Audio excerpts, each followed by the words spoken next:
Então, estamos ao vivo para toda a internet e todo o Brasil. E hoje estamos com o estudo da Isabela e do Thaleson, que diz o seguinte: mas a quem assemelharei esta geração? Parte 1. Então, iremos estudar hoje, né, tudo o que diz respeito a assuntos acadêmicos, né, dessa passagem. E semana que vem traremos os comentários.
Oi, olá. Tá escutando agora?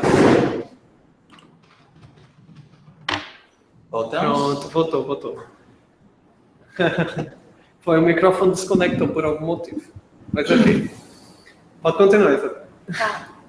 Então, a gente vai falar sobre essa última parte das indagações a João Batista, em Mateus e em Lucas. Em Mateus no capítulo 11 e Lucas capítulo 7. Então, vamos começar. Vamos ver. Sim, só para contar o primeiro estudo de Isabela. Gente. Paciência. Então vamos lá. Gavetas, aquela bem. E quem aí vai... Alguém quer se dispõe a fazer a prece inicial, gente? Eu quero fazer, vai ser minha última prece, pelo menos, né? Durante algum tempo, presencialmente.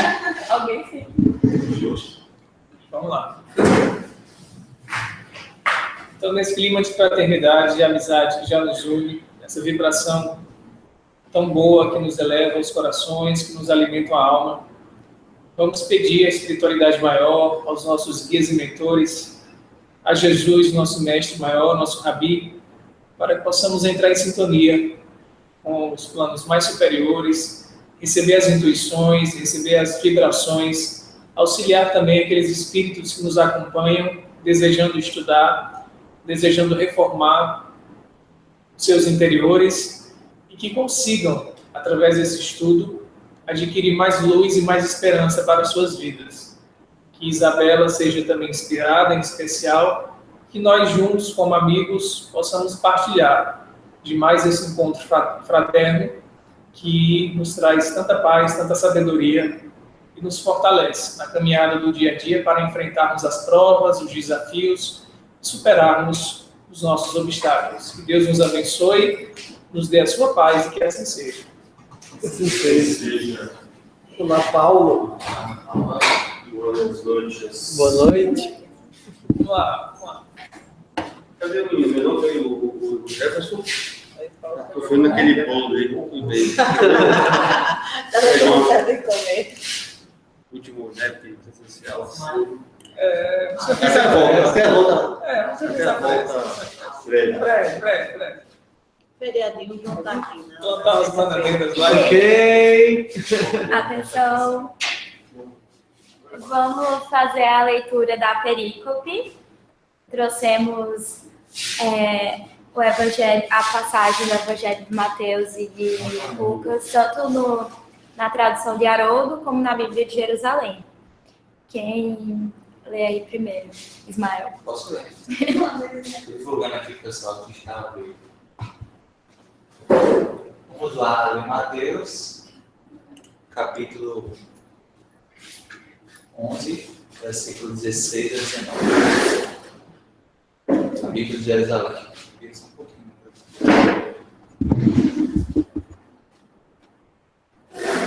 A quem compararei esta geração? Ela é como crianças sentadas nas praças, a desafiarem-se mutuamente. Nós os tocamos flauta e não dançastes. Entoamos lamentações e não batestes no peito. Com efeito, veio João, que não come nem bebe, e dizem, o demônio está nele. Veio o filho do homem, que come e bebe, e dizem, eis aí o glutão e beberrão, amigo de publicanos e pecadores. Mas a sabedoria foi justificada pelas suas obras. Curti, achei massa. Agora, no Novo Testamento, tradução de Haroldo. Eu nem li o título na Bíblia de Jerusalém está Julgamento de Jesus sobre sua geração, e em Haroldo está Indagações de João Batista e Testemunho de Jesus a seu respeito. Que é, inclusive, continuação da semana passada, né? Sim. Retrasada ali. Vai fechar esse bloco, na verdade. Fecha esse bloco. Então, em Haroldo está assim, mas a quem assemelharei esta geração? É semelhante a criancinhas sentadas nas praças, clamando para as outras, dizendo, tocamos flauta para vós e não dançastes, cantamos lamentações e não lamentastes. Pois veio João, não comendo nem bebendo, e dizem, tendai-me. Veio o filho do homem, comendo e bebendo, e dizem, eis um comilão e beberrão de vinho, amigo de publicanos e pecadores. Mas a sabedoria foi justificada por suas obras. Então, aí a gente acha válido dar uma ênfase a esse compararei e a esse assemelharei, no sentido de que, assim, é bem parecido, mas esse compararei teria uma ideia de aproximar, teria uma ideia de aproximar diferentes, ainda que absoluto. Já o assemelharei teria uma ideia de unir, de fazer uma unidade dos diferentes, ainda que eles sejam semelhantes. Deu para... Agora... Eu não entendi, não. Seria... Thaleson que ia ficar com essa parte. Cadê Thales? Tá onde? Tá no ônibus agora. Não sei se ele viajando ontem, virou hoje. Ele ia viajar ontem para estar aqui pela internet, mas não ocorreu. Enfim, o que importa é que é muito parecido, que são coisas distintas, mas que parecem muito. O que está no grego é homoiousos, tem mais a ver com assemelhar mesmo, tem mais a ver com semelhança. Ele não tem que comparar, a gente pega assim, vou pegar um padrão desse e outro padrão e vou fazer, né? Isso parece, assim, tem essa característica, o outro não tem. E a semelhança é ver realmente se tem algo já mais parecido, né?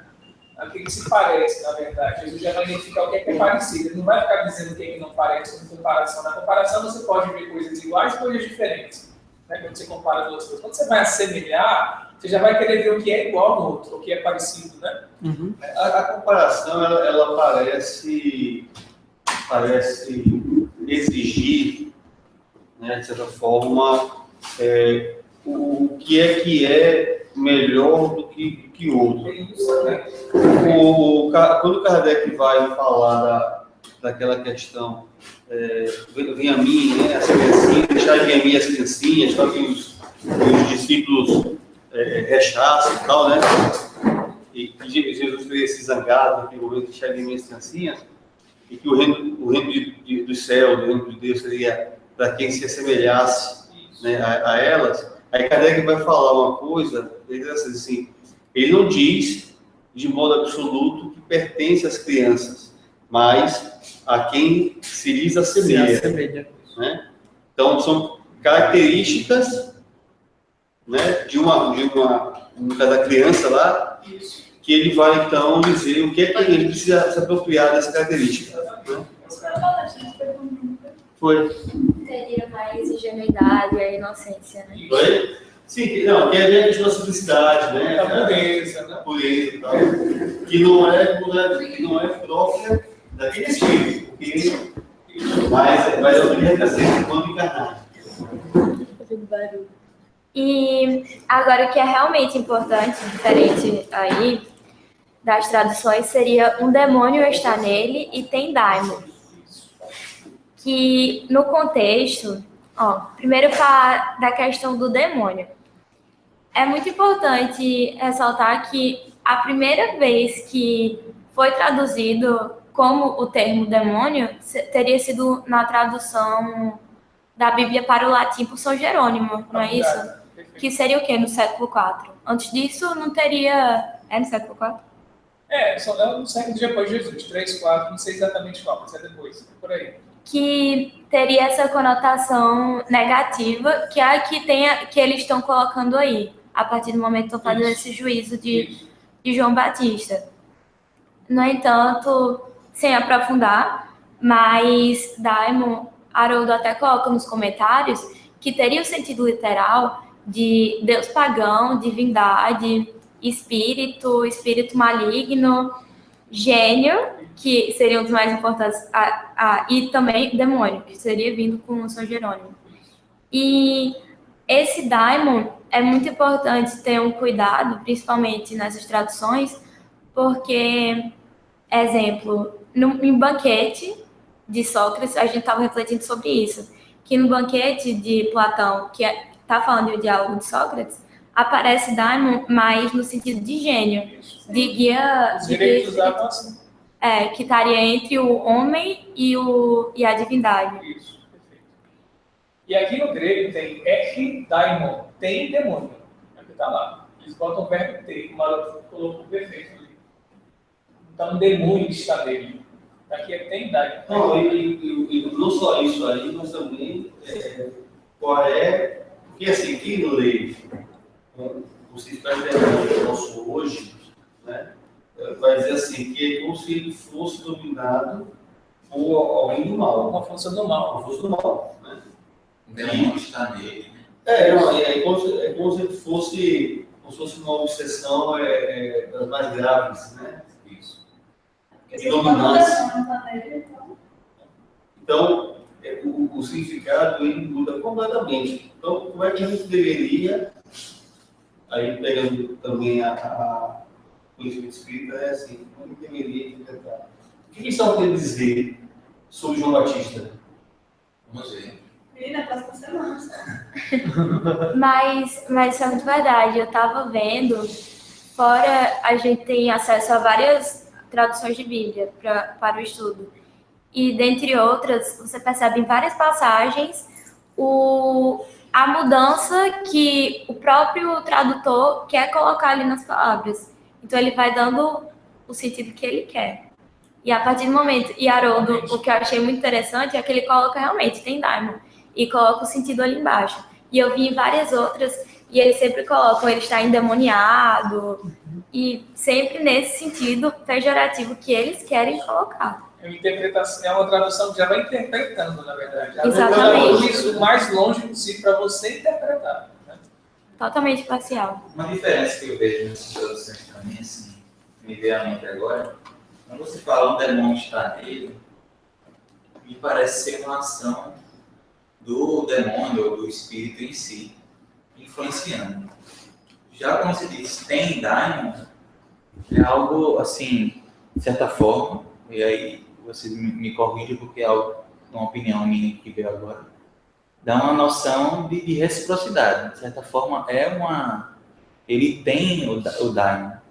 Não é algo só que vem de fora, né? mas é algo que faz parte também, como a gente diz, né, que a obsessão ela acontece primeiro porque o espírito encarnado atrai o espírito desencarnado. Então, há uma relação de reciprocidade, vamos dizer assim. Não só, porque aí, nitidamente, está falando de uma influência, né? Espiritual, de certa forma.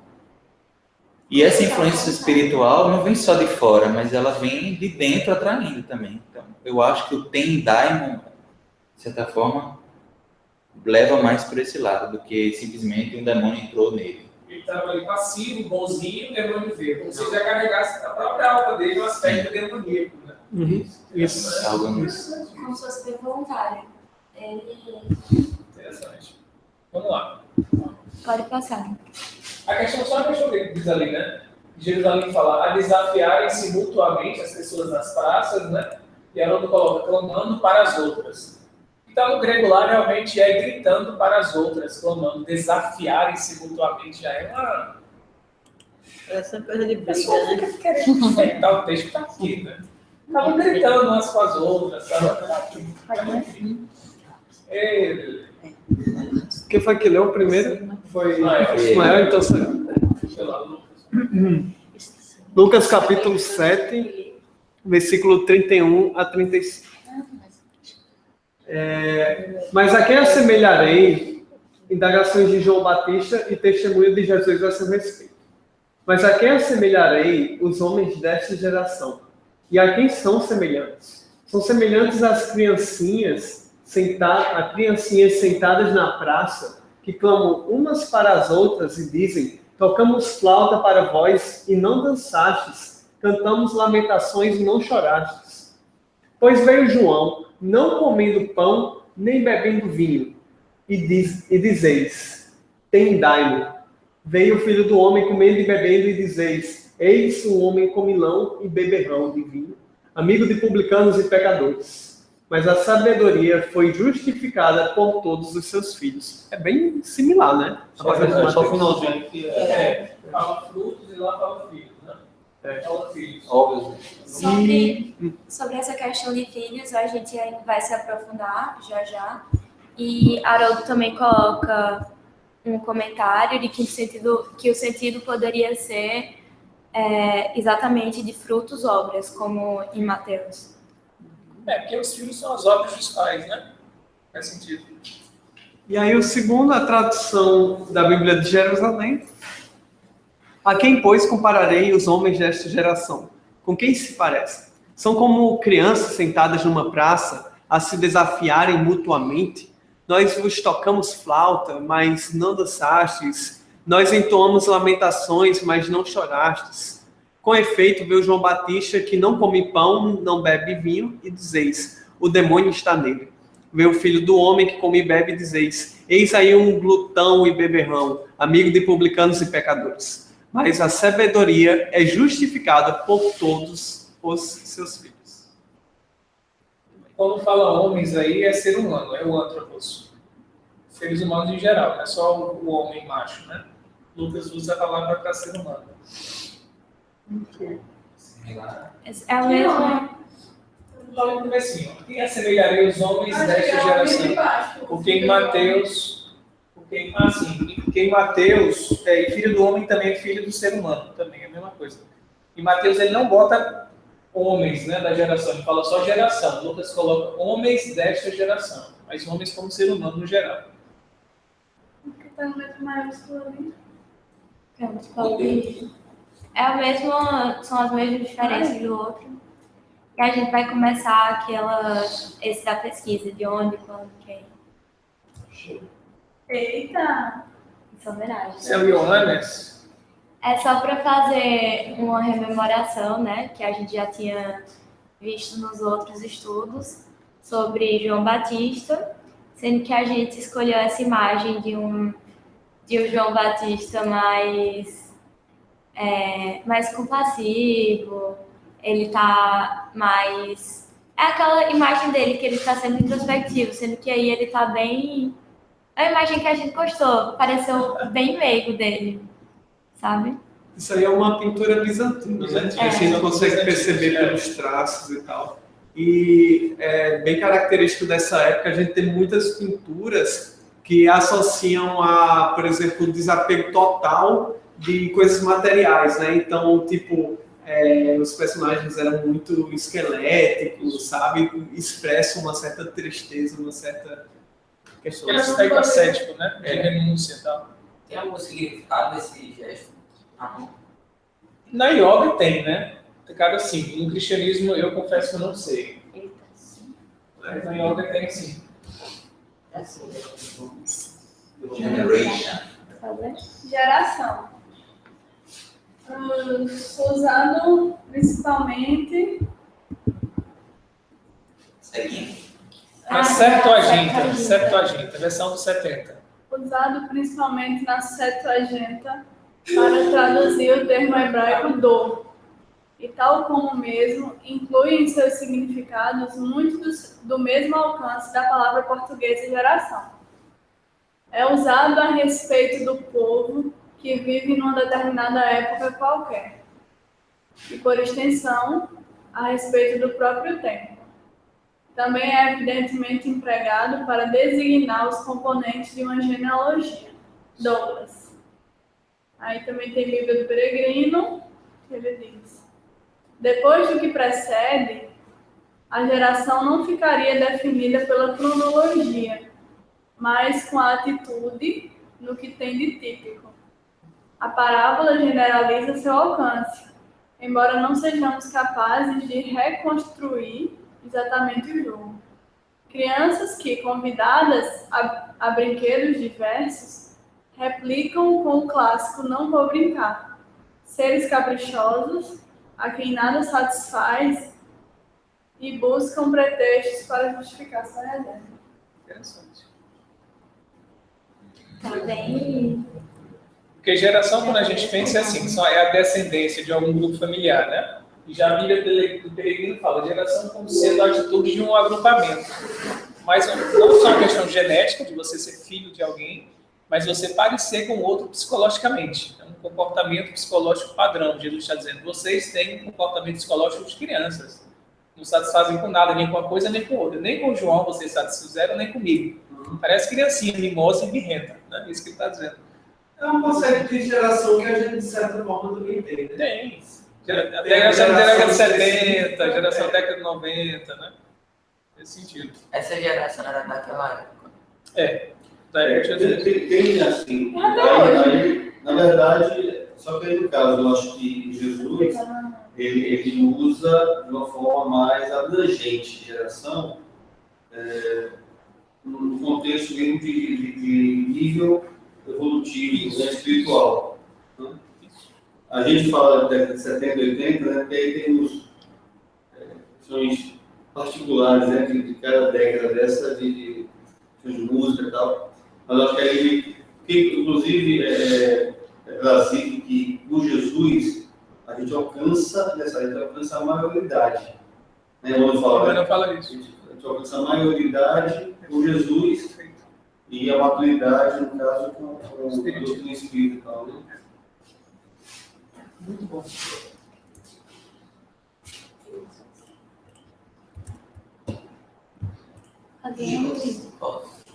Quem? Filhos. Hijos. E em grego é parecido, é Hios, é bem parecido com o espanhol. Posso ler? Expressão afetuosa empregada por uma pessoa de idade ou de posição superior para com outra que lhe é subordinada. Isso daí eu vi. Não. Pelo nome de filhos se designam os moradores de uma cidade ou de um país, como filhos de Sião, filhos de Belém, filhos da província, filhos de Javã. Davi, dicionário da Bíblia. Também tem o Bíblia do Peregrino. Pode dirigir-se a seus alunos chamando-os de filhos, enquanto uns a desprezaram, outros se abriram ao ensinamento do sábio desígnio de Deus e acreditaram na sua sabedoria, revelada na missão do Batista de Jesus.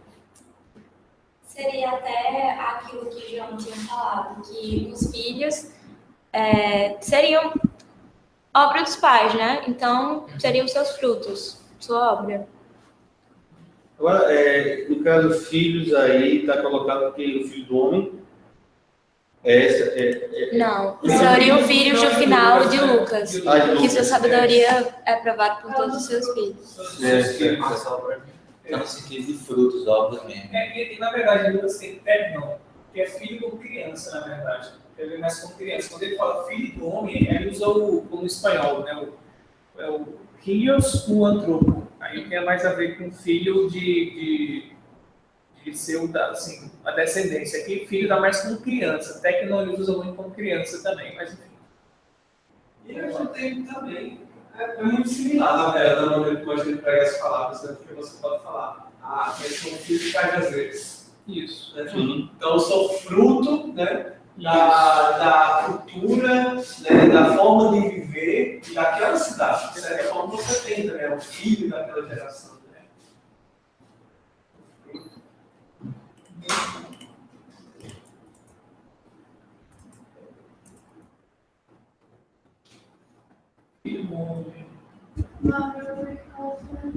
Ia ser Paulo agora, né? Mas a gente passa para Maura. Quem? Filho do homem. Pessoa revestida de humanidade, distinta da natureza divina e da natureza bruta. Os evangelhos registram, né?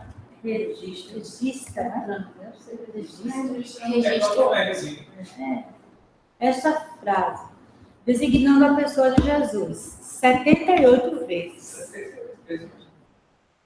Estevão, o protomártir do cristianismo, emprega a mesma expressão, referindo-se a Jesus. Não vou ler isso aí para não lembrar muito. Cristo não quer dizer que este modo que tivesse comunhão de sentimentos com o homem, nem que fosse irmão de todos os homens, nem que fosse mero homem, porque constantemente proclama a sua divindade com todos os atributos. Tomou para si o título de Filho do Homem, que se prestava a várias interpretações, antes que seus inimigos se servissem dele para negar-lhe a filiação divina. É só para realmente mostrar que estaria falando de Jesus ali. Tem outro slide sobre o Filho do Homem?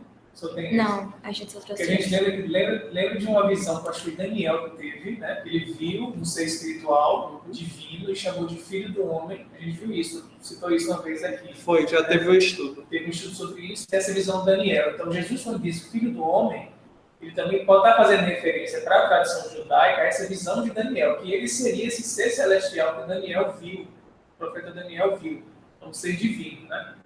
Quando o Davis fala aí que Cristo não teria, que a gente entendesse que ele tinha comunhão de sentimento com o homem, nem que fosse igual a todos os homens, eu já não concordo tanto com ele. Eu acho que Jesus era tão próximo da gente, né? Eu acho que cabe também pensar nisso, Jesus como eu estou próximo de vocês, eu estou junto de vocês, na interpretação espírita, Jesus é o irmão mais velho da gente, né? Até porque a gente tem que levar... Esse é o espírito mais... agudo, né? Não é isso. Eu queria definir esse espírito mais fofinho, mais... Até porque a gente tem que levar em conta que, apesar de ter essa citação de Filho do Homem no texto de... É Daniel, né? No texto de Daniel... que na época de Jesus, na época de Jesus era uma expressão idiomática comum para o pessoal. Chamar o outro de filho do homem, é a mesma coisa que chegasse a dizer filho da mãe, sabe? Então filho da mãe. Mas mas não no sentido pejorativo, sabe? Assim, até eu lembro aqui do diálogo no estudo do Levítico, ele vai citar ele vai citar que até então, muito forte o vento. Até então, a expressão que se dava para, por exemplo, Moisés, né, e dava para o próprio Daniel, Davi, né, era a expressão de servo. Aí a primeira vez que surge o filho, né, é quando Davi, Daniel, Davi, né? Quando Davi, ele se quer construir o templo, tirar Deus da tenda, e aí Natan tem um sonho, né? Deus dizendo que ele não fizesse isso, que ele enviaria o filho, né? Que ele construiria a casa do filho e o filho construiria para ele, né, a casa, né? Então, assim, aí, para mim, dá a entender, o Filho do Homem é como se esse homem, né, também pudesse representar essa divindade, entendeu? Na visão de Daniel é isso, ele é um ser divino e chama de Filho do Homem. chama isso. Agora, o David está falando aqui, João, eu concordo totalmente com o que você disse, mas eu acho que o que ele quis dizer aqui, pelo que eu entendi, que eu não concordo em parte, mas eu acho que ele quis dizer assim, que Jesus não compactua com os valores dessa geração. Sim, nada a ver. Acho que ele foi, mas aí ele foi muito foi muito extremo nas palavras dele, né? Não, Mas eu e acho que ele outra quis coisa, dizer isso, de certa forma. a gente não pode contextualizar com a passagem, porque aí é um dicionário, né? Isso. Então ele pega o termo isolado e coloca. Ele não está se referindo dentro da passagem que a gente está estudando no momento. Então não tem a ver com geração, por enquanto. Kiner que vai falar isso. É o Kiner, o Champlin, aí é que vão falar mais especificamente. Aí, vamos lá. Pode passar. Tem vários títulos para Jesus, né? Tem o novo Adão. Esse aí é um deles. 78 vezes filho do homem. Agora, sobre a questão de publicanos e pecadores. Aí, Pode ler? Sou eu. Não é Paulo. A gente falou Paulo. Porque quando eu saí, pode Paulo ler. publicano. Publicanos e pecadores. Publicanos.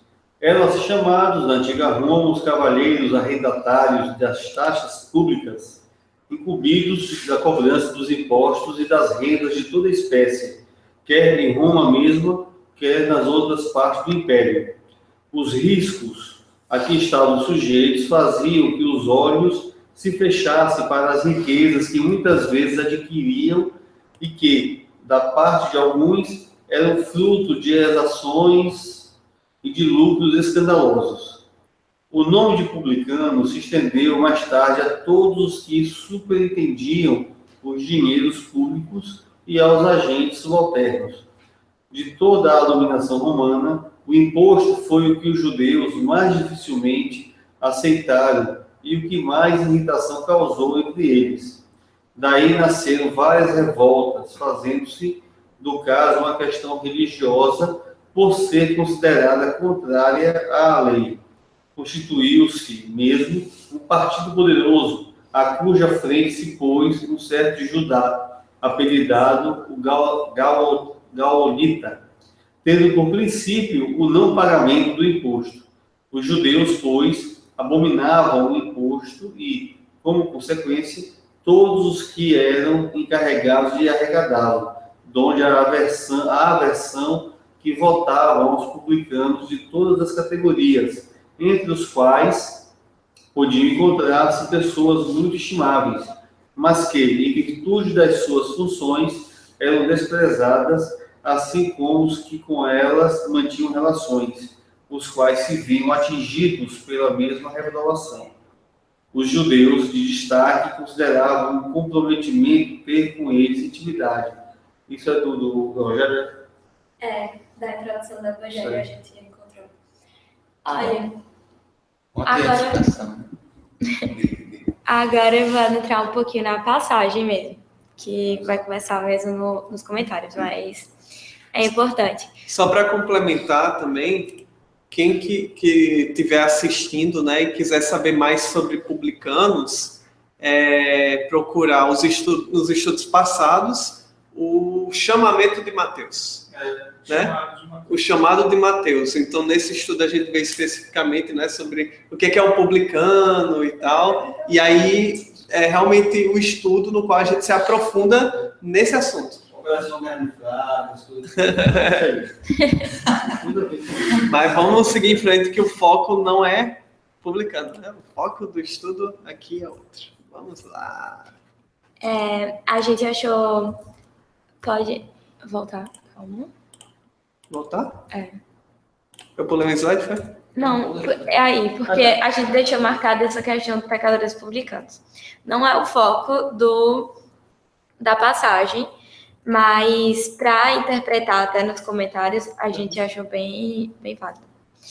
Que seria o seguinte, aqui, primeiro, o que eu achei interessante foi porque Lucas, diferente de Mateus, A próxima passagem seria a da pecadora perdoada, que Jesus vai na casa de um fariseu, Simão, e ele é ungido por um pecador e tudo mais.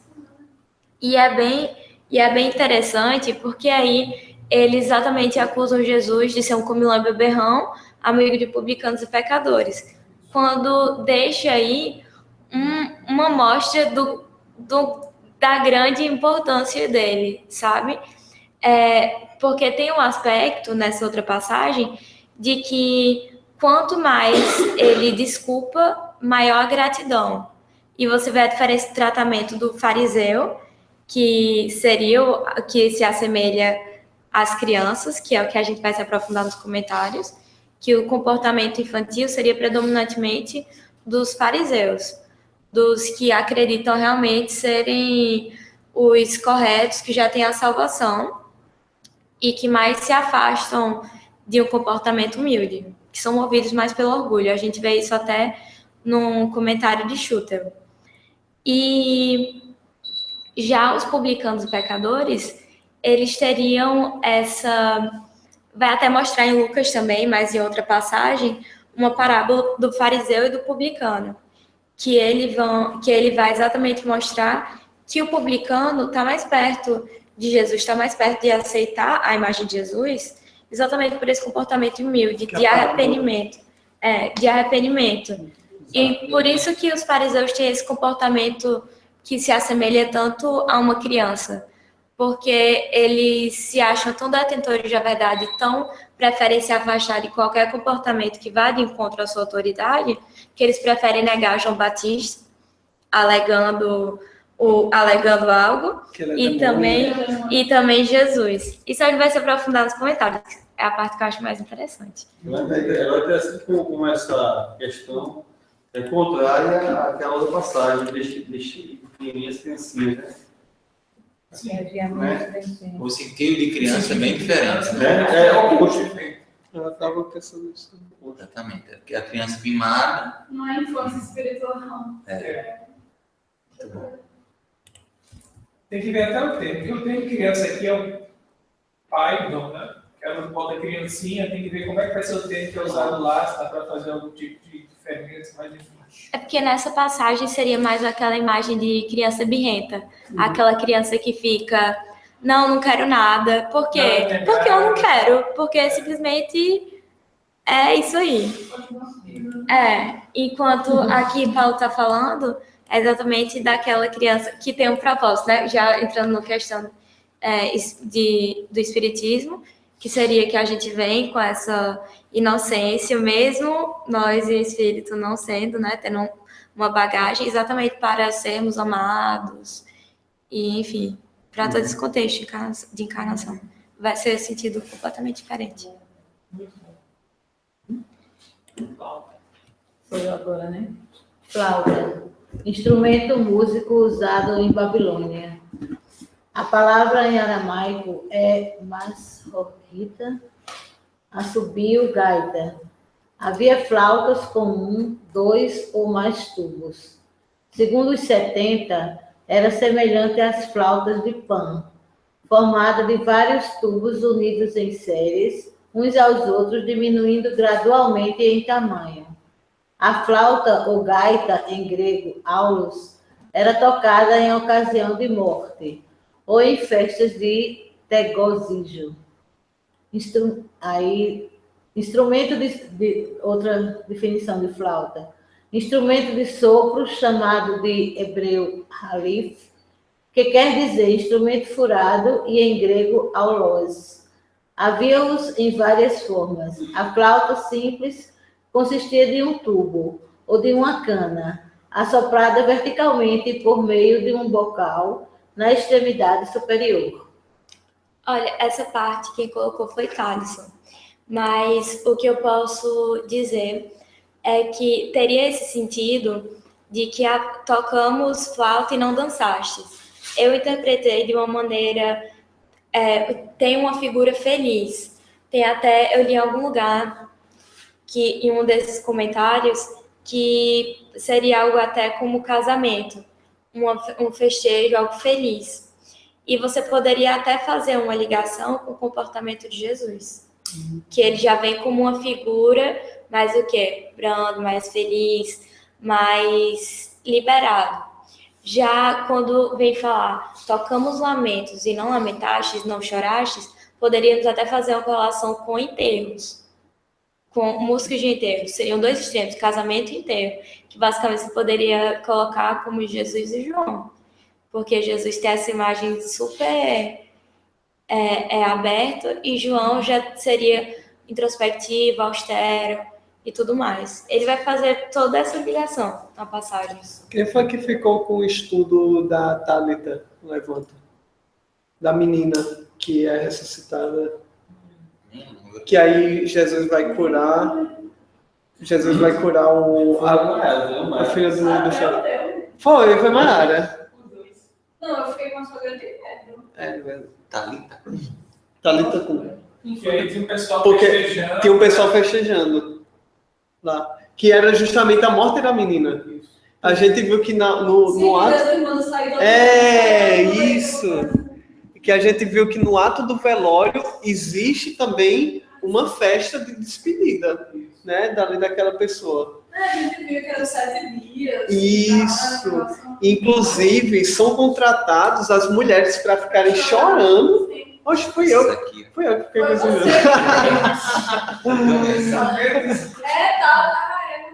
Fui eu. Aí pronto. As capideiras. É, isso mesmo. Eram mulheres que eram contratadas para ficar chorando no velório e também os flautistas. Então, quando chegou lá Jesus, para curar a menina, o pessoal ficou assim, como assim? Sabe? A gente vai perder o dinheiro aqui da festa que a gente vai tocar a flauta, e aí? Como é que é isso, né? E aí Jesus manda tirar todo mundo por conta que eles iam atrapalhar, né? Ali na psicosfera do negócio. Mas essa era uma das situações em que a flauta era utilizada. A outra a gente não chegou a ver, né? Que no caso provavelmente seria nisso aí que... Mas ele tem uma ocasião de morte. Não, é que tem ali, ó. É uma ocasião de morte ou em festas de regozijo. O que é isso? Regozijo. Deve ser regozijo. Deve ser regozijo. Aí tá em maiúsculo, né? Pode ser Vamos pesquisar agora. uma ocasião de morte. Queria poder dizer que eu sei, mas... Tem festas de Que pode dizer que eu sei, mas comemoração. Enfim. comemoração. É engraçado que Jesus, naquele momento, ele vai curar a menina e ele, de certa forma, contradiz com a tradição. Porque o pessoal está ali festejando de Jesus. Ao invés de festejar junto, ele vai curar a menina, né? Então, a gente tem aqui uma certa analogia, porque, teoricamente, né, nos padrões sociais, Jesus também deveria seguir os momentos de tristeza e de felicidade, que, de certa forma, representam o quê? As festividades que são comemoradas de forma cíclica, né, ao longo do ano pelos judeus. Então, pode ser uma referência a isso. As tradições. É quase como se as crianças estivessem dizendo assim, a gente está seguindo as tradições e você não está seguindo junto com a gente. Sabe? Jesus vai cantar na festa da galera.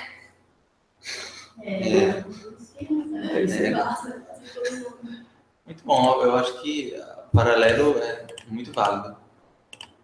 Ai, Deus, esqueci de estudar aqui. Esqueci. Podemos seguir.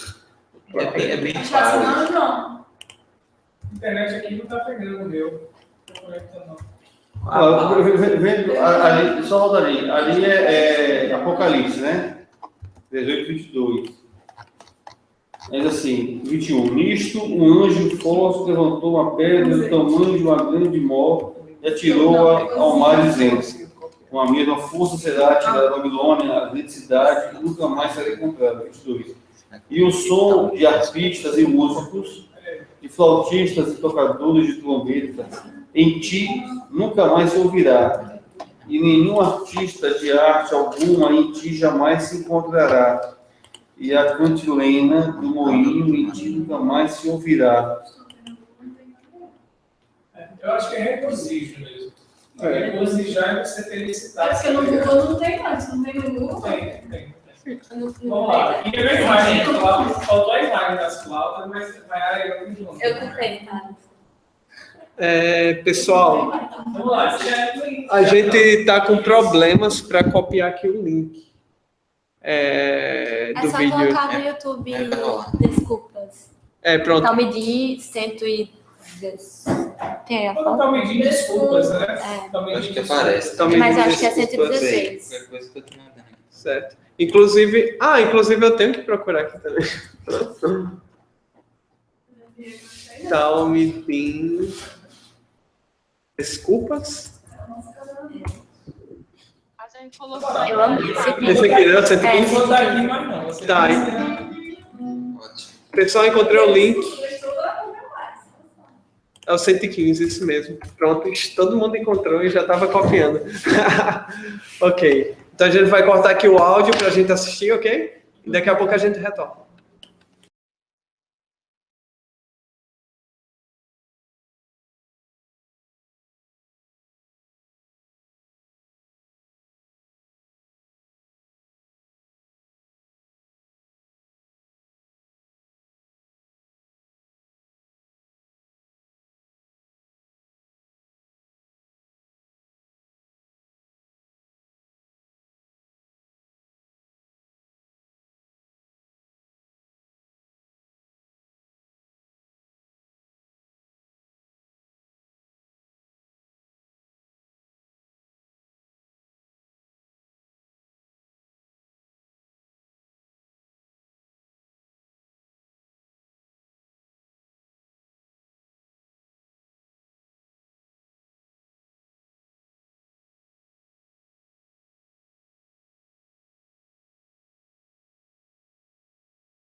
Quem é que está online? Estão online. Essa galera.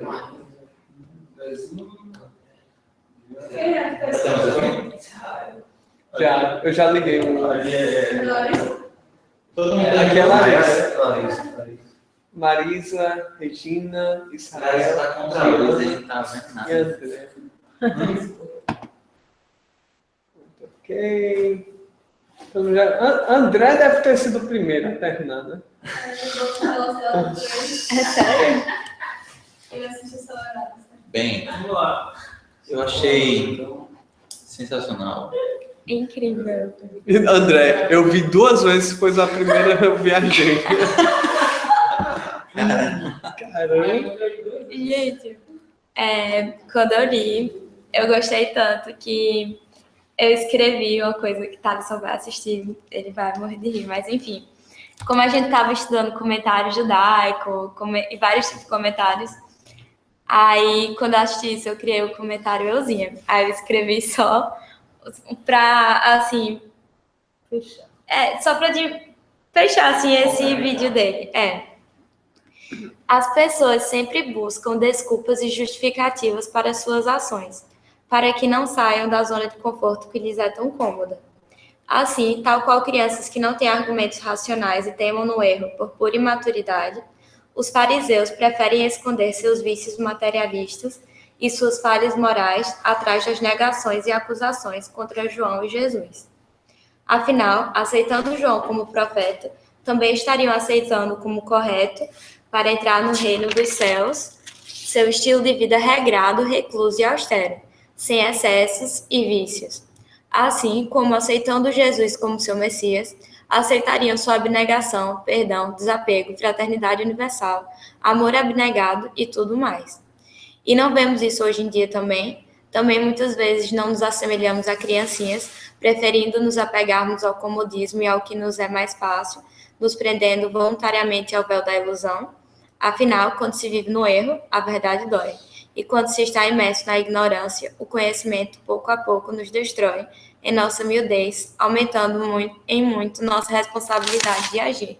Seria basicamente o comportamento dos fariseus aí. Eu acho que a importância da passagem e também o quanto feliz ele foi nessa reflexão aí, que eu achei maravilhoso. Até lembro um pouquinho que a gente tinha falado no estudo passado sobre como é cômodo a gente negar do que ter que se mudar. E os fariseus eram exatamente essa imagem, as autoridades religiosas que preferiam viver essa religiosidade que era bem hipócrita, né? Bem aparências externas e eles acreditavam que seria através de, não seria nem seitas, mas cerimônias e rituais que eles iriam mostrar sua fé. Por isso o culto exterior. Enquanto que eu já interpretando assim, eu pegaria os pecadores publicanos tendo um comportamento mais sábio, sim, menos infantil. Pois, como a gente estava falando agora, eles estariam mais próximos de se afastar desse orgulho, pois eles admitem, não, eu estou errado, não sou nem digno de Jesus e tudo mais. Então, eles aceitariam mais facilmente tanto João como profeta, quanto Jesus como Messias. Eles não vivem das aparências, né? É bom só salientar que os fariseus eles representam mais a humanidade do que os publicanos, né? Então, nós nos comportamos muito mais como fariseus do que como publicanos. A gente pouco admite, né, nossas... Que, inclusive, o que a doutrina espírita quer que a gente faça aquela viagem interior, reconheça em si, né, os seus equívocos e comece a transformação moral. A gente ainda vive muito de máscaras, que é o que os fariseus... Um exercício interessante é a gente comparar. Eu quando ouvi as palavras aí do René, eu lembrei muito dos tempos de hoje de redes sociais, onde Primeiro, que as nossas redes sociais estão cada vez mais personalizadas. Então, a gente tende a ver várias vezes o que a gente quer ver. Né? Cada vez mais o Facebook está, de acordo com o que a gente busca, procura, ele faz algo personalizado para você. Então, a gente meio que vai criando uma bolha, né, do que você, da sua opinião e que você deseja ouvir. Né? E não, de fato, né, uma opinião raciocinada, uma construção de um pensamento. Jesus, várias vezes, disse, quem tem ouvidos de ouvir, ouça. Né? Muitas vezes, ele dá um ensinamento de quem tem ouvido de ouvir, ouça. Então, ele ensinava que a gente precisa educar muito o modo que a gente recebe as coisas, que a gente ouve, né? Que a gente assimila as coisas. É preciso fazer esse trabalho de educação. E é engraçado que você falou de rede social, porque Jesus, se ele fosse usar o Facebook, ele não estaria preocupado com o número de curtidas. Né? Porque a gente coloca as coisas lá, as coisas que sejam aceitas, né? que possa agradar as pessoas. Né? E aí, meu amigo, é complicado. Jesus não fez isso, não. Colocar a verdade. Quem curtir, curte. Quem curtir, problema da pessoa, né?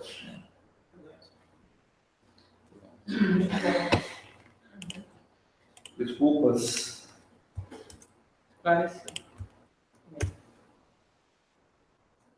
Começar os comentários. Quem pode ler o próximo, por favor?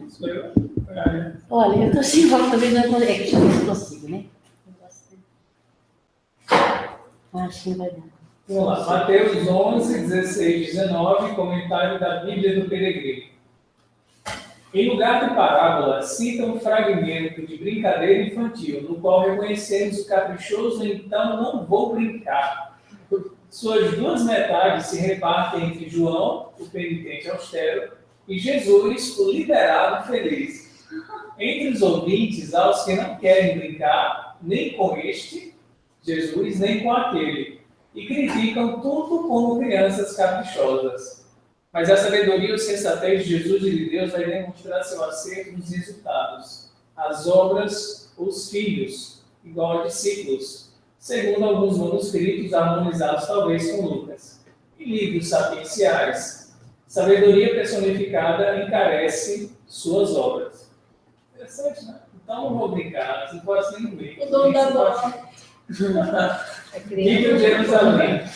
Como se fossem crianças mal-humoradas que se negassem a participar de todos os brinquedos que se lhes propõem. Aqui, os brinquedos seriam os de casamento e de enterro. Os judeus rejeitavam todas as ofertas divinas, tanto a penitência de João, como a condescendência de Jesus. Condescendência de Jesus, perdoar os pecadores e estar perto deles. Né? Ele não, assim, apoiava o pecado, mas amava o pecador. Uma e outra se justificam, contudo, pela situação diferente que estavam João e Jesus em relação à era messiânica. Então, os dois eram justos, os dois eram corretos, né? Os dois davam provas de que viviam a sabedoria divina, embora tivessem posturas diferentes, como diz lá o... Acho que a misericórdia Era a necessidade. Acho que a capacidade, que tudo são diferentes, mas Jesus, a misericórdia, ela acompanhava, né? Era mais forte. João é mais a justiça, né? João estava mais a justiça da lei.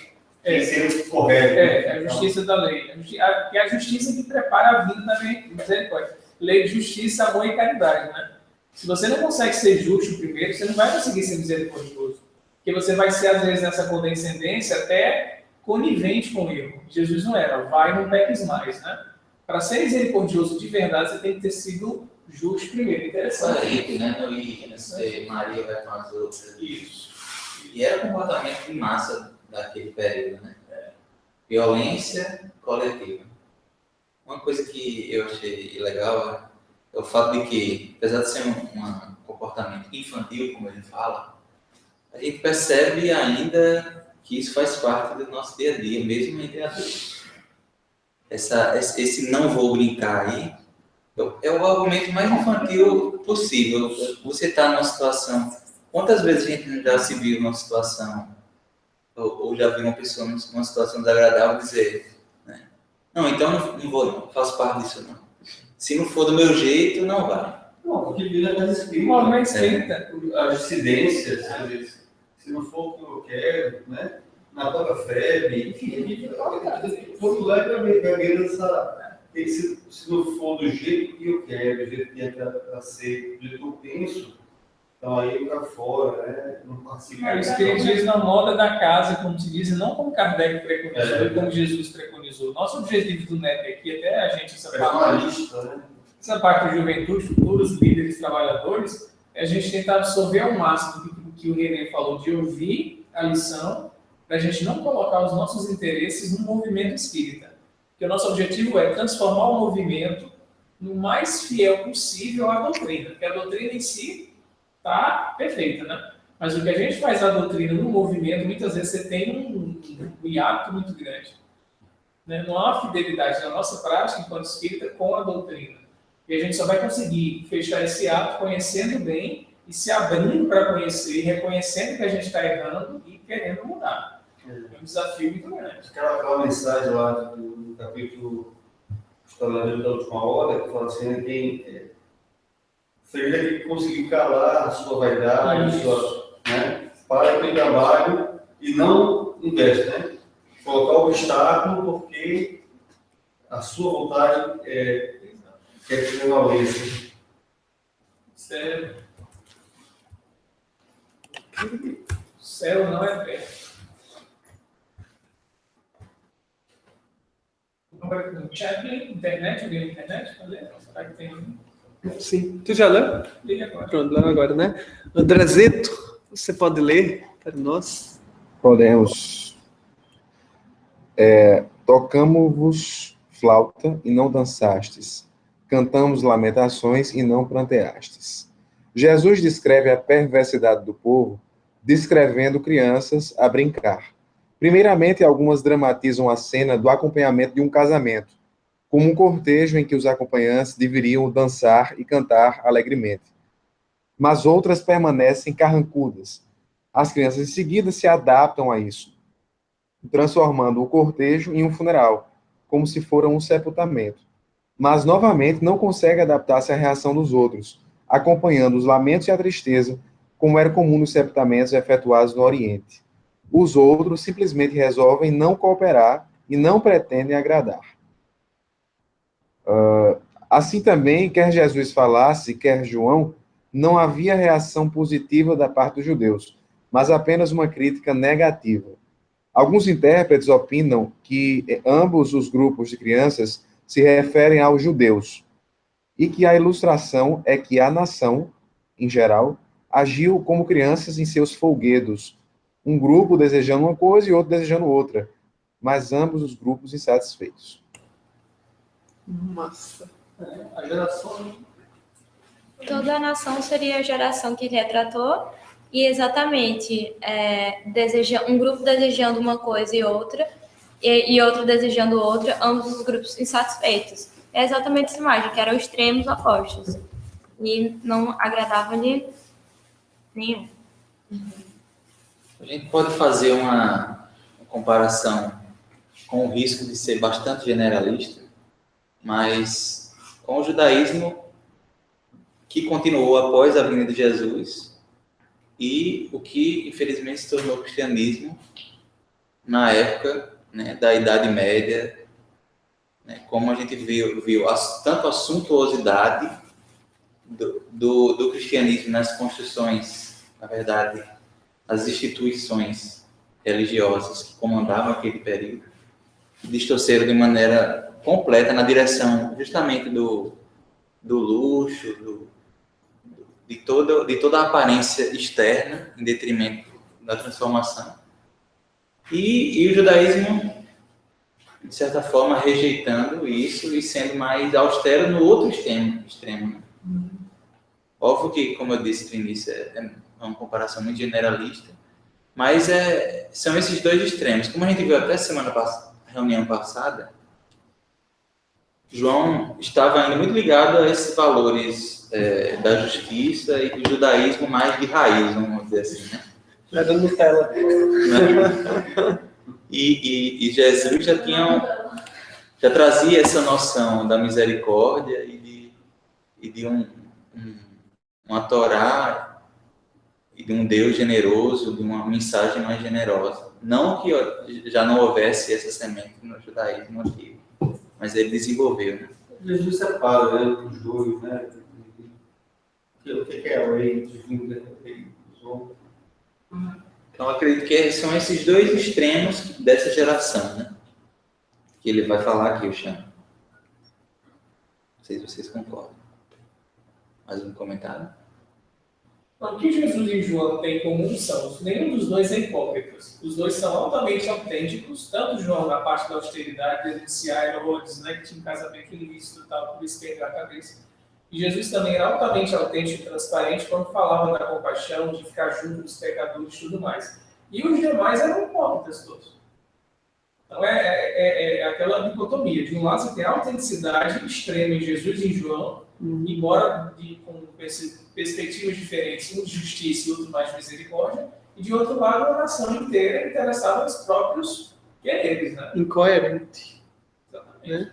E, inclusive, aí é que está, nem tanto nos próprios interesses, porque, por exemplo, quando era o momento de casamento, eles queriam chorar. E quando era na hora de chorar, eles não queriam chorar direito. Né? Porque essa parte inicial da passagem, ele não está se referindo diretamente a João e a Jesus, né? Ele está se referindo ao posicionamento deles entre eles, né? Crianças umas às outras, chamando para tocar flauta, sendo que uma não quer, as outras não querem brincar e tal. Enfim, essa coisa toda da incoerência. Muito bem.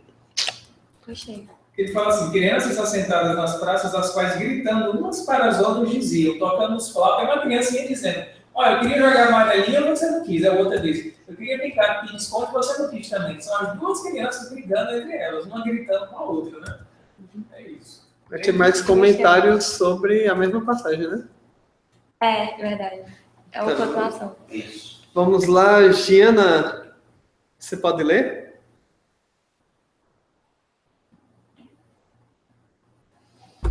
Sim. Ok? Ok. Então, dando sequência a essa mesma frase, né? Tocamos flautas e não dançastes, cantamos lamentações e não pranteastes. Os judeus não aceitaram nem a Jesus, nem a João, nem a Jesus, nem ao reino, e nem reconheceram o valor do que lhe era oferecido.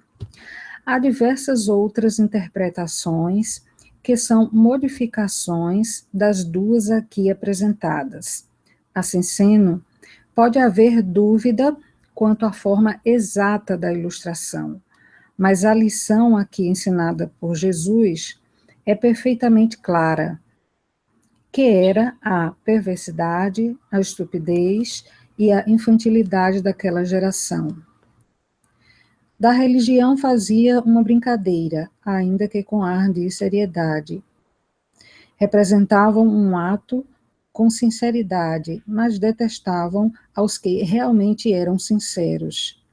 Estavam igualmente insatisfeitos com João e com Jesus, a despeito do fato de serem estes personagens diferentes. Champlin. A raiva deles era essa. Nós somos hipócritas, vocês dois são autênticos. Aí... Exatamente. Muito bem. Eu tenho uma pergunta diferente ao slide anterior. O slide anterior? Esse daí. Esse aqui? Aí fala um grupo desejando uma coisa e outro desejando outra coisa. Mas ambos os grupos insatisfeitos. Para satisfação assim, em geral, qual é a solução mais clara? Seria, assim, Satisfazer os desejos. fazer os desejos. Pegar um personagem que fosse extremamente materialista, como os fariseus, que apoiassem tudo o que eles fazem. Uhum. Entende? Eles não queriam abrir mão de nada. Porque se eles apoiassem João, eles estariam apoiando a figura de João. extremamente abnegado que estava lá, gafanhoto e mel. Porque não é só a pessoa, né? Em si, o que aquela pessoa faz. Representa. Que aquela pessoa De modo de vida, né? É porque também, transformação de tudo. João Batista, ele parece representar mais a questão material, né? A abnegação, assim, da parte material mesmo, do alimento, da vestimenta, né?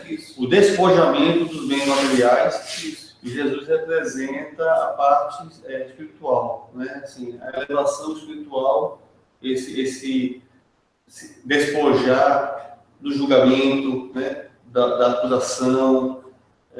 Então, são coisas que exigem uma reforma nossa muito drástica. Hoje é drástico, imagina naquela época, né? Como eles viviam. Então, é assim, eu não quero jogar esse jogo não, esse jogo é muito chato também. Eu quero o jogo da oponência, eu quero o jogo da esquerda, né? Da hipocrisia mesmo, da face. Eu quero parecer uma coisa, mas fazer outra tão diferente, né? Eu quero gozar as coisas. O que tem graça para mim é isso que eles iriam dizer, né? Como o Ramon estava perguntando, o que agradaria os dois? Não tem como. Uns vão gostar de jogar futebol, é a graça deles, outros preferem basquete. E aí, assim, essa satisfação em comum para uma coisa só não tem como, porque cada um tinha interesses diferentes. E mesmo os que preferem basquete, tem uma hora que não vai querer isso. E o mundo, os nossos desejos são muito flutuantes. Jesus vai dizer, não, vamos fazer yoga, o João, né? Não, nada disso, você vai fazer yoga, ficar em silêncio daqui. Os caras, não, isso é muito chato, ficar em silêncio, ficar aí comendo comida vegetariana. Eles não queriam isso, queriam outras coisas, né? Interessante. Deixa eu comentar. Não é chato como é que vegetariano. Larissa quer comentar, gente. Eu acho interessante ter utilizado também essa comparação, todo o cenário da infância, né? Porque às vezes a gente nem lembra do que fez ontem, mas da infância a gente parece que os sentimentos, as lembranças são bem mais vivas, são bem mais fortes. Quando fala desse trio de infância, a gente consegue sentir, né? O exemplo fica bem mais claro. Eu não sei se vocês estão entendendo, mas é bem didático esse recurso. Não vou entender as brigas que vocês têm. Já entendi, já pegou. Sendo Ramon do entendimento. E, Ramonzinho, para ficar mais fácil até entender essa questão, você pode pegar aqui a gente mesmo. A partir do momento que a gente chegou, sou espírito, aceito Jesus, assim, é ele, o governador, que está certo, é o caminho. A caridade é o caminho para a salvação. A partir do momento que a gente diz isso, nosso comportamento, toda a nossa vida tem que ser pautada nisso. Você não pode... O compromisso de agir começou. Enquanto que... E a partir do momento que eles aceitassem isso, abriria espaço para todos os outros, para todo o povo questionar o comportamento deles. Porque eles eram, assim, autoridades da época. Que eles falassem lá, era lei e tal. Esse aceitar Jesus deve ser isso, né? Mas acabam sendo somente o fato de crer, né? Mas... Vamos lá. Quem está na vez aí?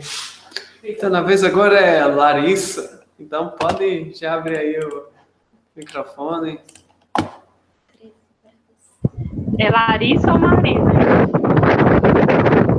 Larissa. Ismael tá pedindo para desligar o telefone. Sim, desliguei. Portanto, veio João, não comendo nem bebendo, e dizem, tem demônio. Não comia nem bebia. Expressão hiperbólica para indicar o espírito de ascetismo e abstinência demonstrado por João Batista. Por diversas outras passagens bíblicas, ficamos sabendo que a mensagem de João foi rejeitada de maneira geral. Mas é somente neste versículo que nos inteiramos do fato que diziam que João estava possuído por um espírito maligno ou demônio. Por várias vezes houve indivíduos que também falaram desse modo contra Jesus. Ver nota detalhada sobre demônios. em Marcos, capítulo 5:2, e sobre a possessão demoníaca. Champlin. Então, o Champlin aí faz a interpretação, Daimon, no sentido, né? E é interessante você pensar assim, por que eles atribuíam a João João ter um daimon, né, contado no grego? Porque se você imaginar, comunidade judaica, o menininho cresce, tem a família, vai aprender uma profissão, já se arranja um casamento na adolescência, ele vai casar, vai ter filho, vai ter uma vida normal. João era um cara estranho. Vivia sozinho no deserto, comendo gafanhoto, comendo mel, né, no ascetismo. Esse cara tá pirado, João. É insano, tem demônio. O pensamento deles era esse. A figura dele era muito exótica, era muito diferente. Então, o que eles iam pensar? Ou era um louco, né? Um louco que falava umas coisas assim estranhas sobre Deus, ou realmente era possuído pelo demônio. Era isso que eles pensavam. Só os mais humildes, como a gente vai ver, que o próprio André, que o próprio João Evangelista eram seguidores dele, né? E outros que estavam já com o coração mais amolecido, sentiam nele um profeta. Mas os fariseus diziam, você está quebrando com todos os costumes, você não se casou, não tem filho, você não vive em casa, você fica no meio desse deserto sozinho. Cara estranho, né? Acho que talvez o outro estranho seja assim, né? Talvez tenha isso que revolucione, muda muito, né? Inclusive a gente viu uma passagem que vai ver com Jesus, quando Jesus está lá na casa de alguém e chegam os familiares dele, e Jesus, achando que Jesus tinha perdido o juízo. A gente viu você perdeu o juízo, o que você está fazendo aí? Volta para casa para trabalhar como carpinteiro. Não, isso é profeta, você tá louco. E nos próprios estudos passados, quando Jesus advertia aos discípulos sobre o que é que seria, né, aquele apostolado, ele fala, né, que tipo, a galera tá me chamando de demônio, sabe? Só que aí ele vai contrapor com... Mas olha só, tem de certa forma uma analogia com esta passagem, né? Porque ele vai dizer... Então, se eles estão me chamando de demônio, eles também estão dizendo que as obras que eu faço são de demônio. E por conta disso, eles estão blasfemando. Estão blasfemando contra Deus. Porque as obras que eu faço são de Deus. Então, se eles me chamam de demônio, eles estão blasfemando não contra mim, mas contra Deus. Né? Jesus fala isso, acho que faz 5 estudos anteriores, mais ou menos. Da casa, né? Ele demonstrou aí compatibilidade. Eu imagino, eu fico lembrando do que chamaram Chico também, das coisas que chamaram Chico Xavier. Também. Essa passagem eu vou adorar ver os comentários do próximo estudo, porque dá para levar para muita coisa. É um trecho pequeno, mas que dá para interpretar muito. Aqui mesmo a gente, meu espírita, quantas pessoas podem ver o que é diferente, causar estranheza e negar exemplo. Aqui a gente vê a salvação como estando nas nossas mãos, não na mão de outra pessoa. Então, é algo do dia a dia, de sua vivência. Você tem que reforma íntima, é um trabalho incessante. E que continua assim, você acha que vai acabar nessa vida? Não, por tantas outras. Então, é muito mais fácil você ficar criando várias justificativas e ficar dizendo não, do que ter que aceitar uma verdade que vai ser completamente difícil, assim. Como disse o René Cristo, dando desculpas, né? O título dele é desculpas. Ele sempre vai arranjar desculpa para não seguir o caminho que é para seguir. Pode passar. Quem quiser correr, a porta está aberta. Tá aí. A próxima pessoa é Marisa. Já está comprometido, já está todo mundo aqui. Não sai. Marisa está com o microfone? Oi, Marisa. Ela está dizendo, Diego, pode falar. Ela está digitando. Tá muito barulho aqui. Tudo bem. A gente pode passar para Regina, então. Ok. Tudo bem, Marisa. Ok. Portanto, veio João, não comendo nem bebendo, e dizem, tem demônio. Tem demônio. Um demônio que daria origem à melancolia, conforme dizem aqueles que sabem ser isso possível, isto é, que às vezes a possessão demoníaca exerce precisamente esse efeito. os fariseus dramatizavam o espírito de melancolia a fim de impressionarem ao povo, e ficavam sujos e barbudos. Porém, porque tudo não passava de uma encenação, tais coisas não eram aceitas, nem por eles, nem pelo povo em geral. João Batista, pelo contrário, sentia realmente tristeza por causa do pecado e por causa do seu intenso desejo que o povo se arrependesse. Mas essa atitude, no caso de João Batista, não era fingida. Por isso é que as autoridades religiosas não podiam aceitá-lo. E a desculpa deles é que uma atitude como aquela de João só poderia ser obra de demônios. Porém, o que, para as autoridades religiosas, não passava de encenação, para João era uma tristeza autêntica. Quando aqueles presenciaram a melancolia autêntica, temeram-na e apodaram-na de esquisita. Champlin, Novo Testamento. Caramba, velho. Isso quase não acontece, né? Não, pois é. Condenar o outro do que procurar se transformar. E quantas vezes a gente não condena, por exemplo, uma pessoa que, por exemplo, ela resolveu seguir um estilo de vida diferente, mas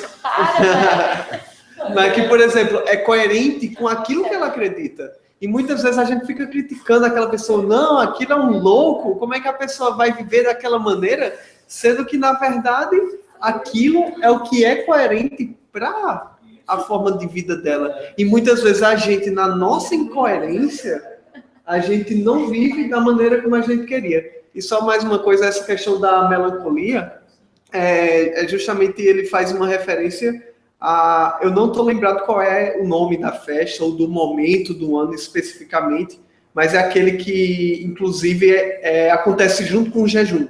Você lembra? Durante o jejum, não era apenas o jejum, né? Eles jejuavam e eles também se sujavam, que até ficavam com aparências esqueléticas. Em uma determinada época do ano, acontecia isso, que é para recordar as lamentações do tempo em que eles eram escravos, né? No Egito. Eu não sei se é especificamente desse momento, ou se é do momento da Babilônia, que eles foram escravizados novamente. Mas um desses momentos, é um momento do ano em que eles rememoram isso. E para isso, rememorar os momentos tristes, as lamentações, eles jejuam, eles se sujam, não tomam banho, né? Só que tudo isso era, de certa forma, uma coisa encenada, né? E aí, de repente, você vê o João Batista que está fazendo aquilo ali só que 24 horas por dia. E aí você fica assim, quem é aquele doido que tipo, vive na lamentação? Sendo que era uma lamentação autêntica, diferente. Mas eu acho que vai além dessa questão que é o mau exemplo para os interesses. Por exemplo, você pega uma pessoa que chega no Congresso, um político que queira fazer um trabalho ético, por exemplo, esse cara passa a ser um mal malquista ali, né? Então, o sistema tenta anular essa pessoa. Né? A Guerra do Paraguai, o Paraguai começou a ser um mau exemplo para a América, né? No sentido de postura. Então, vamos eliminar. Né? Então, não é só o fato de você não aceitar a forma de ser diferente. Aquilo ali vai representar uma dificuldade para os interesses que nós temos. Lá vai lá o diferentão. Vanguardista. Exatamente. Ele fala ali, Fala isso. Eles temiam, né, a melancolia de João, lembrei de Herodes, né? Tinha um grande respeito, tinha medo de João. Isso. Ele via aquele cara diferente, esse cara não é como os fariseus, tem algo diferente nele. Ele respeitava muito. E quando ele recebe o pedido da dançarina lá para cortar a cabeça, ele diz, eu vou cortar a cabeça de João. Da enteada, né? Meu Deus, aí ele fica, peraí, João, ele sentia que João era diferente, ele tinha medo de fazer isso, né? Porque imagina, estou botando na cabeça de um santo, de um profeta. Peso. Muito bom. Então vamos lá. Cadê? Faltam, com esse, 3 slides. Esse mais 2. Esse mais 2. Tem que cantar a música de João Batista, né? Andrezinho, né? E aí, André? Toca? Mas é uma bandeja, não é? Veredas. Ele já tocou, não foi? Ele tocou, mas tem que tocar até o final do estudo. Pronto, o pessoal da internet acabou. Então a gente volta aqui para os presenciais. Israel teve que sair. E Marisa está com muito barulho dentro de casa. Então a gente vai passar. Então lá. Vai lá. Então ele comenta sobre esse versículo aí. Veio o filho do homem comendo e bebendo e dizem, eis aí um comilão e bebedor de vinho, amigo de publicanos e pecadores. Entretanto, a sabedoria é justificada pelas suas obras. Veio o filho do homem que come e bebe. Veio nota detalhada sobre o filho do homem. Jesus jejuou, mas não como mero costume. De modo geral, não demonstrou atitude ascética e abstinente, como João Batista. Jesus era afável, social, simpático, amavelmente humano, fraternal. Nunca hesitou em misturar-se com o povo, até com os elementos mais vis, porquanto o médico deve estar junto dos doentes. Jesus sempre serviu aos outros, operando curas e até ressuscitando aos mortos. E somente se separou e procurou descansar, quando isso se tornava imperioso, para que mantivesse a saúde física e uma boa condição mental. Até então,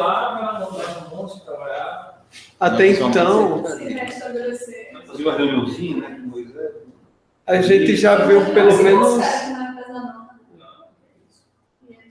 A Amélia Rodrigues fala que ele ficava cansado, às vezes estava já... Sim, até então, nos estudos passados, a gente já viu pelo menos uma passagem que Jesus se alimentava junto a publicanos e pecadores, e justamente chegam, né, os fariseus para poder acusar ele por conta daquilo, né? Só uma pergunta. Eu queria saber, quando assim, e dizem, esse dizem vai até pecadores? Como é? Vai até pecadores. Isso. Não é isso? Esse, entretanto, já não é o... vai até pecadores. Isso aí, um comilão, bebedor de vinho, um amigo de publicanos e pecadores. E existe outra passagem que é muito famosa, né? Que, no caso, ele também está comendo com pecadores, né? Entre aspas, e publicanos. E chega a galera e fica zoando lá da janela, né? Olha ali, Jesus lá comendo com a galera. E é justamente aí que ele vai contar... tem um momento com Levi e tem esse outro momento que é justamente quando ele vai contar a parábola do filho pródigo. E ele...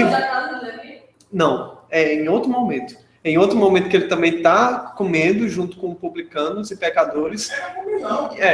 E aí, ou seja, realmente foram em muitos momentos, né? Mas Jesus era do povão. Eu lembrei da passagem...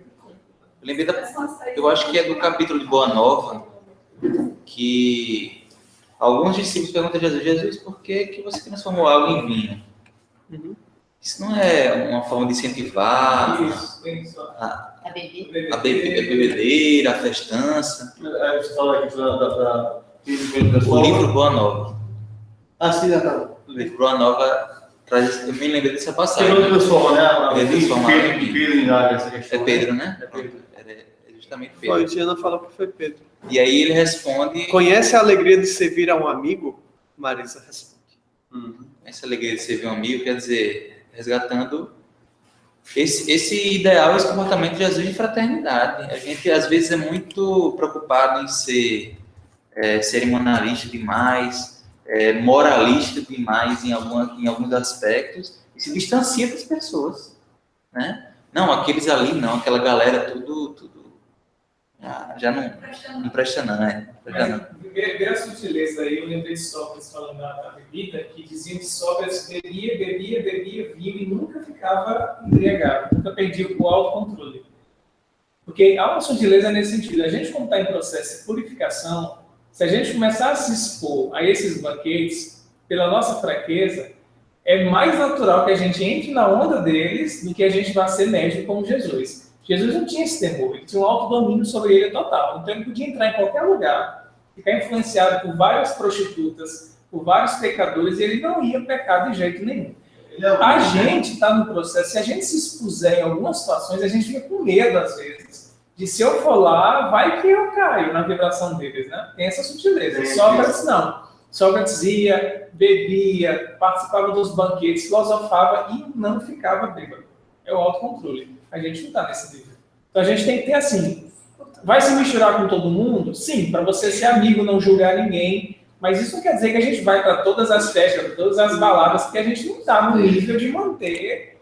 A gente vai ficar contaminado nesse sentido, né? Tem que entender o nosso lugar. Jesus é uma coisa, a gente é outra coisa.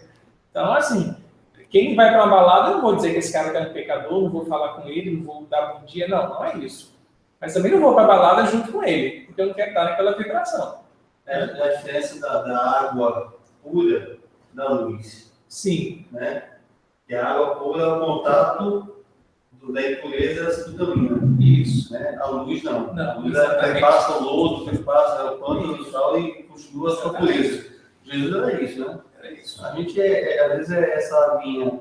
Isso. É que o teu contato, a gente se contamina. Eu acho que Jesus ele não se influenciava, né? Como você falou. Mas ele influenciava os que estavam. Sim, exatamente. Com certeza. Com certeza. Influenciava tanto para serem seguidores dele, como para os outros odiarem ele, como Sócrates também. Sócrates ganhou muitos discípulos e ganhou muitos inimigos, porque influenciava de fato.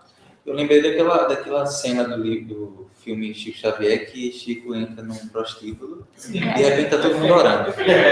Maravilhoso, maravilhoso. Pergunta a gente se a gente fosse lá. Qual é a nossa chance? De cair na gandaia e de fazer o evangelho? Cada um tem a história por si.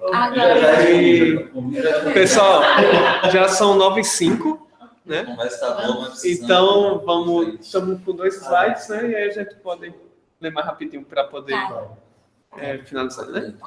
Ok. Veio o filho do homem comendo e bebendo, né? A mesma passagem. Continua o comentário de Champlin. Certamente, portanto, ninguém poderia criticar tal pessoa, mas a verdade é que criticaram a Jesus dizendo a respeito dele: ele é glutão e bebedor de vinho. Pelas escrituras, ficamos sabendo que disseram muitas outras coisas além dessa.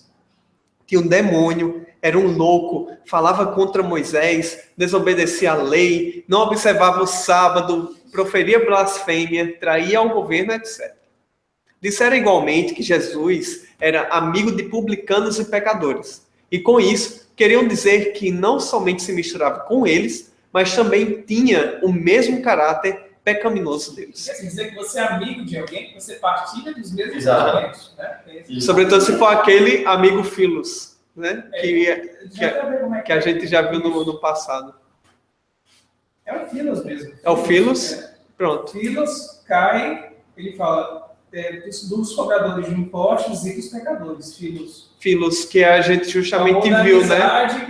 O amor da amizade pela afinidade de intenções. E não o amor ágape, que é o amor sublime que a gente viu na passagem passada.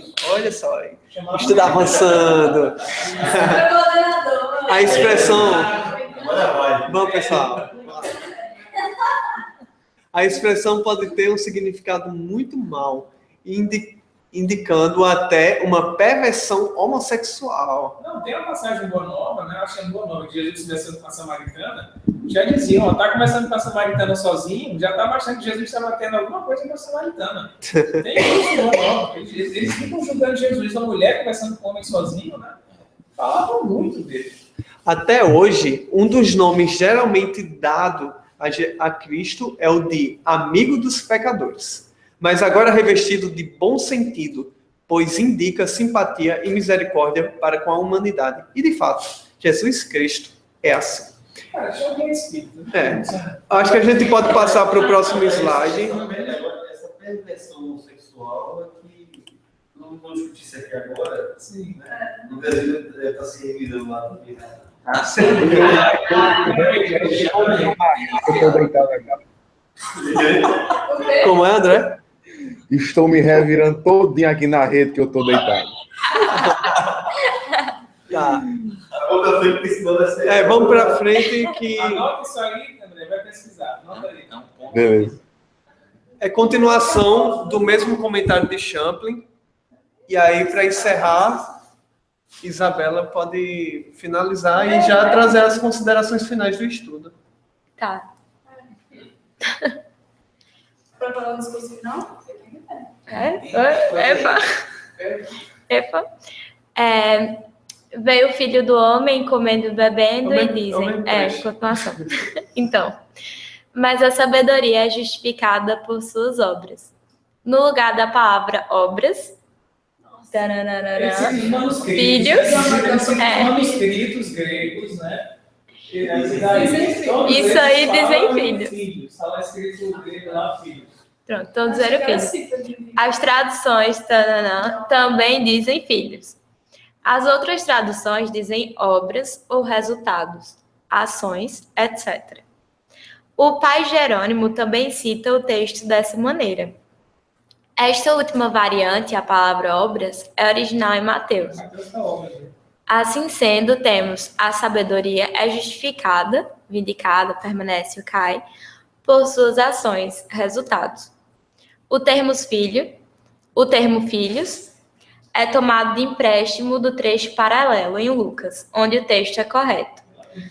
Mas, quer a palavra seja obras, quer seja filhos, o ensino é o mesmo. Ou seja, os resultados finais das ações provam a validez das mesmas, ou a sua falsidade. Aqueles que praticam o bem em suas vidas, finalmente, provarão o que é bom e justo. Traz aquela ideia de que nós sabemos de toda obra mostra o Criador. Basicamente, seria o mesmo pensamento que a gente tem para ter uma postura até racional para acreditar em Deus, que seria bem, que não dá para ser falível. Que mesmo que você não veja a causa, por ver o efeito, você vê o caráter. A árvore e o fruto, né? Da causa. Mesmo que você não veja Deus, você vê toda a criação perfeita, toda a inteligência e tudo mais, e você sabe que então o Criador é perfeito. Assim, mesmo que você não precise, mesmo que você acuse João, acuse Jesus, a sabedoria está provada por suas obras. Não tem como questionar tudo o que ele fez. É tanto que naquela passagem, quando vão perguntar se ele é o Messias, ele diz, vem cá, vem ver tudo que eu estou fazendo aqui, tá aí a sua prova, não preciso falar nada. Aí... Os gregos coxos andam, né? Exatamente. E a Lu disse que é conversa de gigante. Tem um podcast que ele fala dessa passagem. João Jesus. Jana tá mandando parabéns pelos estudos. Obrigada. É isso, gente. Muito bem. O estudo. Obrigada. Thalisson, queria que você aqui. Ele vai assistir. E agora a prece final. Quem se... Se André contar, André. Pronto, André. Vai, Gordão. Queria agradecer a Isabela e Thalisson, e também agradecer o pessoal que está acompanhando pela internet, não só os que estão aqui no Hangout, mas os que estão vendo pelo YouTube. Temos 6 espectadores no momento. 6, em outra hora tinha 7 pessoas acompanhando, porque a gente não sabe os nomes, mas obrigado. Eu sei que Obrigada, gente. Obrigado por acompanharem. E podem mandar comentários depois. Isso aí. E obrigada a todo mundo, toda a ajuda. Vocês me ajudaram. Muito bom mesmo.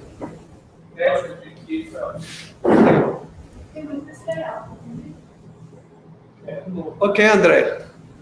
Ok, amigo. Tá, por favor, corte só pra eu não me escutar. Beleza.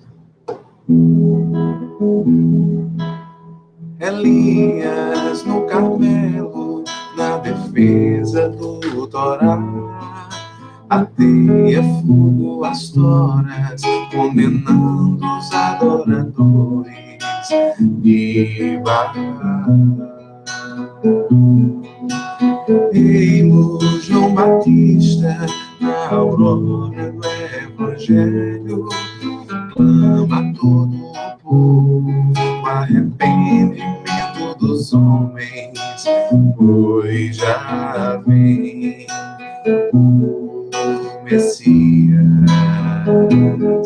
rejubila desde o ventre de Isabel. Já não chora por seus filhos Raquel. Luz que arde nos desertos de Israel. Não se cansa, o seu verbo é um bordão. Vai em peles de camelo, gafanhoto e mel.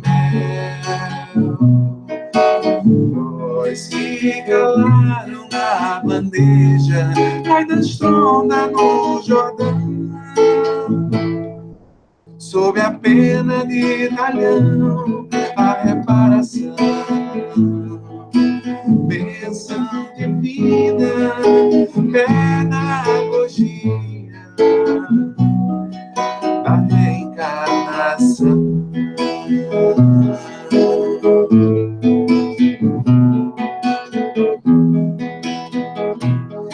Rejubila desde o ventre de Isabel.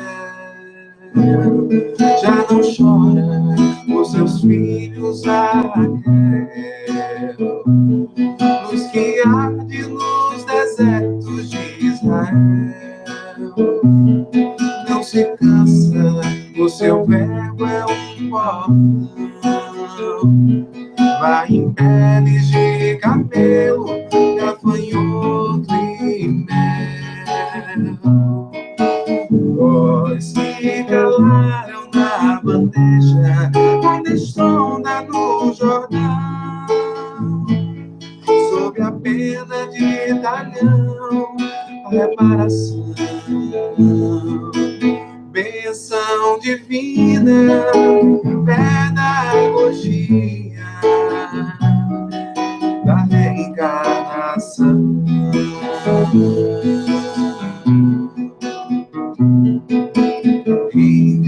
Endireitai as veredas do amor, reconduzindo o rebanho ao pastor.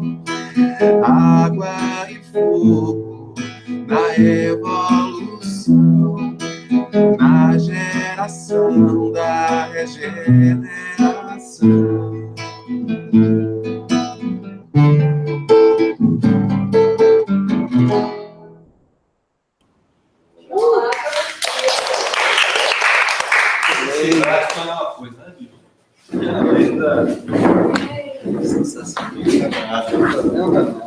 Tchau, queridos.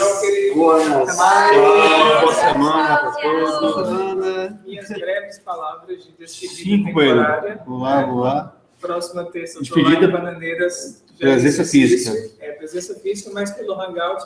Torcer para não pegar um turno que vai até a noite, né? Porque tem a possibilidade de eu pegar um turno que vai tarde à noite, mas eu acho que não vai ter. Vamos torcer para não ter. Vamos vibrar aí. E aí, quinta-feira, eu estou indo de manhã para Bananeiras para achar pensão, hotel, essas coisas. E aí, no domingo, eu já devo viajar de Malicu e aí começar o batente na terça-feira. Boa sorte, lá. Boa sorte.